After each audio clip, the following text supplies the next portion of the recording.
राधे राधे, जय श्री कृष्णा। और मैं आप सभी का स्वागत करती हूँ आपके अपने चैनल पर। आई होप आप सब अच्छे होंगे। जैसे कि आप जानते हैं कार्तिक मास चल रहा है और दिवाली का फेस्टिवल है। आप सभी दिवाली की पूजा में बिजी होंगे। आज छोटी दिवाली है जिसको नरक चतुर्दशी भी कहते हैं। तो चलिए हम पूजा स्टार्ट करते हैं। जैसे कि आज नरक चतुर्दशी है, इसको रूप चतुर्दशी भी कहते हैं। आप सभी को छोटी दिवाली की बहुत बहुत शुभकामनाएं। तो जैसे कि पूजा करने के लिए चौकी बनाई है। चौकी के नीचे हम सबसे पहले जमीन को साफ करके उसके ऊपर हमने स्वास्तिक बनाया है गणपति जी का, जो कि के ऊपर हमने चौकी को विराजना है। हम पूजा को स्टार्ट करते हैं और सबसे पहले हम अपने चौकी के ऊपर एक रेड कलर का कपड़ा रखेंगे। के ऊपर हमने गणपति जी को विराजना है, तो उनके स्थान के लिए हमने चावल रखने हैं क्योंकि उनको आसन देना है। और इधर लक्ष्मी जी को आसन देना है, तो उनके लिए भी चावल रखे हैं। ये सबसे पहले मैंने श्री गुरु महाराज जी को विराजा है इस चौकी पर, और इधर गणपति जी को विराजा है, माता लक्ष्मी जी को विराजा है। आज के दिन श्री कृष्ण भगवान की भी पूजा होती है, जिसके बारे में मैं आपको बाद में बताती हूँ विग्रह विराजने के बाद। और इसके साथ ही हमने हनुमान जी का भी करना है क्योंकि आज हनुमान जी की भी पूजा होती है। तो पहले मैं इनको विराज देती हूँ। आज के दिन जैसे कि श्री कृष्ण भगवान जी की पूजा होती है छोटी दिवाली वाले दिन, तो मेरे पास श्री कृष्ण भगवान जी का दूसरा विग्रह नहीं है, तो मैंने ये रूप में बाल गोपाल जी को विराज दिया है चावल का आसन देकर। और उसके साथ ही मैंने चावल का आसन दिया है हनुमान जी के लिए, क्योंकि आज के दिन हनुमान जी की भी पूजा होती है। तो मेरे पास यही था, मैंने ये विराज दिया है। आप होने चाहिए, अगर विग्रह नहीं भी है तो कोई इसकी दिक्कत नहीं है। गोपाल जी की बांसुरी है जो उनके पास ही रख देते हैं हम। इसके साथ आज के दिन काली माता की भी पूजा होती है। काली माता को मानसिक रूप से पूजा करेंगे, मानसिक रूप से ही उनको दीप देंगे और मानसिक रूप से ही उनको भोग लगाएंगे। विग्रह विराज दिए हैं, तो मैं आपको थोड़ा सा बताना चाहती हूँ कि आज के दिन इसका क्या महत्व है या क्या इसकी पूजा विधि है। तो नरक चतुर्दशी जो होती है उसको नरक चौदस भी बोला जाता है, कहते हैं, और इसको हम रूप चौदस के नाम से भी जानते हैं।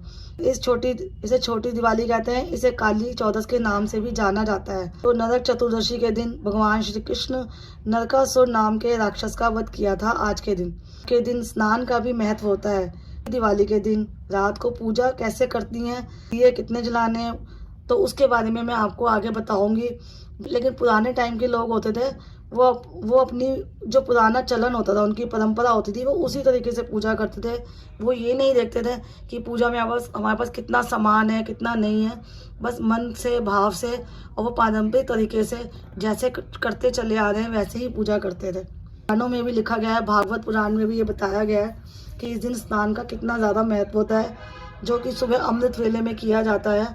अलग से पौधा आता है, उस पत्ते इसको जल में मिलाकर, जैसे अभ्यंग होता है, अभ्यंग स्नान हम भगवान जी को कराते हैं, उस स्नान को भी अभ्यंग कहते हैं, जो कि हम लोग इस दिन करें तो उससे हमारे मन के हमारे सुंदरता बढ़ती है। ये नहीं कि हम बहुत सुंदर हो जाएंगे शरीर से, मन के भाव सुंदर हो जाते हैं, उसमें सुंदरता बढ़ती है।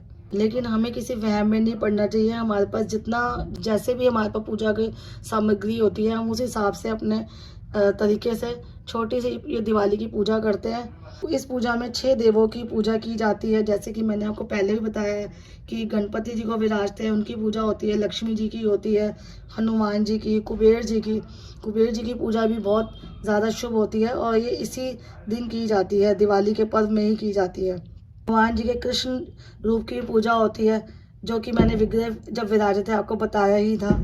तो आज के दिन भगवान कृष्ण के वामन जो रूप होता है ना, उसकी पूजा होती है। वामन भगवान जो बलि के सामने आए थे, उन्होंने सब कुछ मांगा था। भगवान श्री कृष्ण ने वामन रूप लेकर बाल रूप में आके, तो वो आपने कथा में सुना भी होगा, भागवत में भी सुना होगा। तो आज के दिन उनकी भी पूजा होती है। दिवाली के पर्व में हमें 5 दिन यम का दिया भी जलाना होता है, जो कि कल मैंने आपको दिखाया था धनतेरस में। पहले यम की पूजा की थी, और वो आज भी होगी, और 5 दिन लगातार होती है। अमावस्या वाले जिस दिन दिवाली होती है तो उस दिन भी जलाते हैं, और 5 दिन की यम की पूजा करने के बाद आगे जो दूसरी पूजाएं होती हैं, लक्ष्मी जी की, कुबेर जी की, भगवान कृष्ण भगवान की और हनुमान जी की, ये छोटी दिवाली पे की जाती है। माता काली की पूजा की जाती है।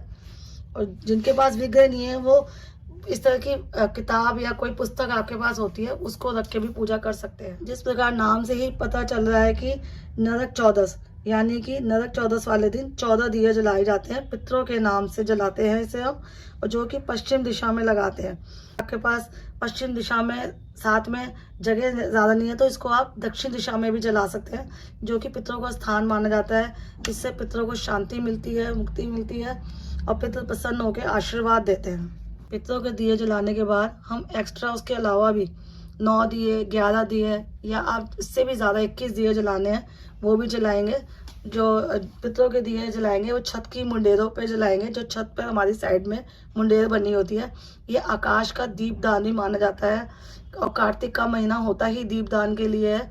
और दिवाली का पर्व है, ये राम जी के वनवास से आने की खुशी में मनाया जाता है, तो इसमें दीप का बहुत बड़ा महत्व होता है। घर के कोने कोने में जो हम एक्स्ट्रा दिए लगाएंगे वो जलाएंगे, कोई भी घर का कोना अंधेरे में नहीं होना चाहिए। इसके अलावा हम तुलसी जी पे एक दिया जलाएंगे, और हनुमान जी के आगे जो दिया जलाएंगे सरसों के तेल का, उसमें हम फूल वाली 2 लौंग डालते हैं। कहते हैं हनुमान जी की जो इस दिन पूजा करता है, छोटी दिवाली नरक चौदस वाले दिन, तो जिसके वक्त कर्ज मुक्त हो जाता है वो। इस तरह से तो दीपदान का ही सारा मैंने आपको बताया है। अब चलो पूजा शुरू करते हैं। सभी को विराजने के बाद हम शुद्ध जल से छिट्टा देंगे और इसके बाद दीप प्रज्वलित करेंगे, और दाईं ओर ही रखते हैं दीप को। दीप के साथ हमने एक छोटी सी धूपबत्ती भी जला दी है। अब भगवान को वस्त्र रूपी कलावा देते हैं। सबसे पहले गणपति जी को ओम गण गणपते नमः, तो लक्ष्मी जी को ओम महालक्ष्मी देवी नमः, के बाद श्री कृष्ण भगवान जी को श्री कृष्णाय नमः। जो मंत्र आपको आता है अब उसका उच्चारण करिए, ओम हन हनुमते नमः।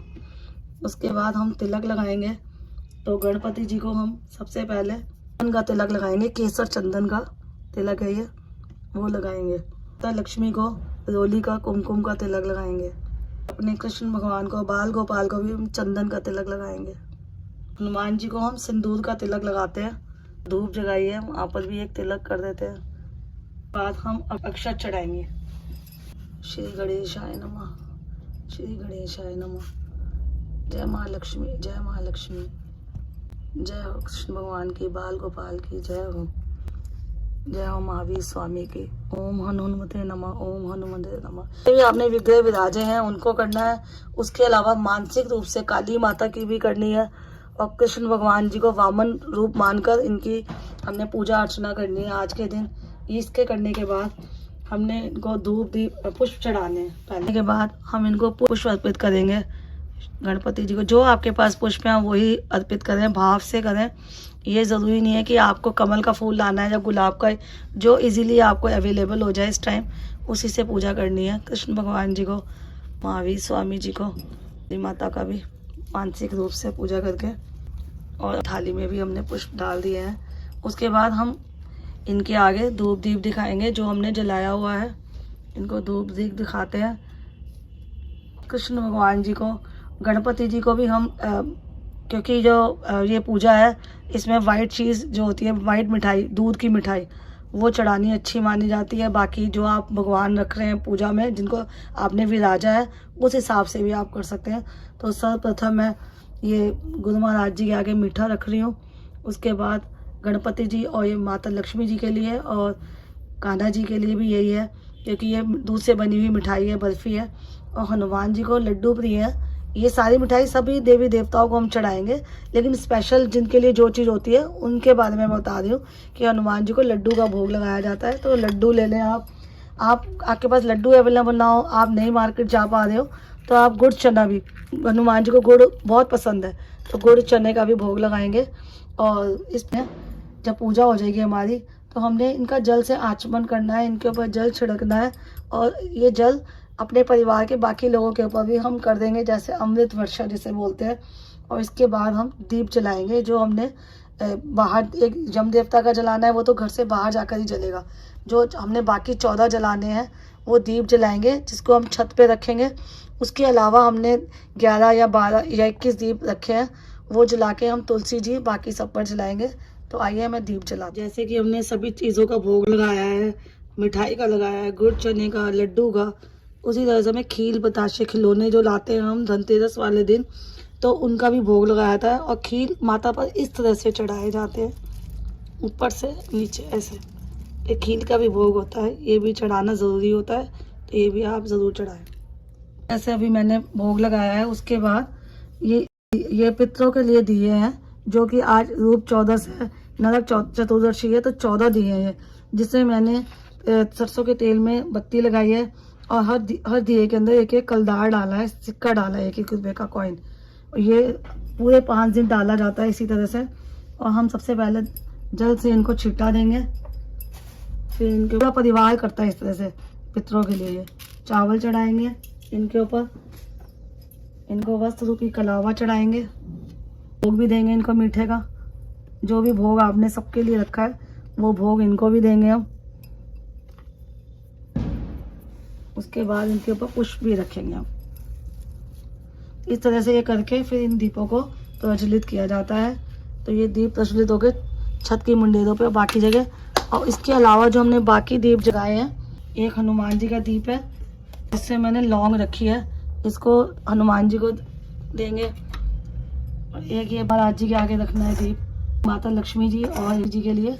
और एक दीप ही हो जाएगा कान्हा जी के लिए, कृष्ण भगवान जो वामन रूप में है। और बाकी दीप तुलसा जी और घर के बाहर चौखट पे जलाए जाएंगे। तो इस तरह से छोटी दिवाली का ये मैंने पूजन किया है। बहुत सरल विधि से पूजन किया है इसका मैंने। तो इसके बाद अब हम दीप प्रज्वलित करते हैं, फिर मैं मिलती हूँ।